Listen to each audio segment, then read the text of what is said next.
दोस्तों large cap कुछ stocks में जैसे HDFC bank, Kotak Mahindra bank हो गया, टीसीएस, एचसीएल टेक में काफी इन्वेस्टर का पैसा पिछले 2 से 3 सालों में फंसा हुआ है। अब यहाँ पे होता क्या कि कुछ इन्वेस्टर ऐसे स्टॉक्स में गिरते में और ज्यादा एवरेज करते हैं। अब हमें यहाँ पे ये समझना होगा कि ये वाले जो स्टॉक हैं ये बड़े टाइम फ्रेम की साइकिल की करेक्शन में एंटर कर चुके हैं। जब भी कोई सेक्टर या स्टॉक बड़े साइकिल की करेक्शन में एंटर करता है तो वो कई कई सालों तक जो है करेक्टिव फेज में, कंसोलिडेशन फेज में रहते हैं। 8 से 10 साल या 15-20 साल की भी हमें इनमें करेक्शन देखने को मिल सकती है। तो ऐसे स्टॉक्स में अगर हम इन्वेस्ट करेंगे तो हमें कोई ज्यादा बड़े रिटर्न्स की एक्सपेक्टेशन नहीं रखनी चाहिए। दूसरी तरफ कुछ ऐसे स्टॉक्स या सेक्टर रहते हैं जो बड़े टाइम फ्रेम की करेक्शन से निकलते हैं। जैसे हमने state bank of India, metal sector में हमने हिंडाल्को, वेदांता, टाटा स्टील का डिस्कस किया था, एयरटेल का डिस्कस किया था।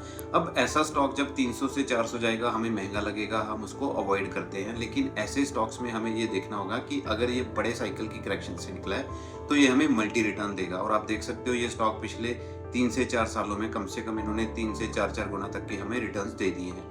तो यहाँ पे हमें game of cycle, game of rotation जो मनी होता है उसको समझना बहुत जरूरी है। पैसा एक सेक्टर से दूसरे सेक्टर में किस तरह से शिफ्ट होगा, या फिर सेम सेक्टर में एक स्टॉक से निकल के दूसरे स्टॉक में पैसा शिफ्ट कैसे होगा।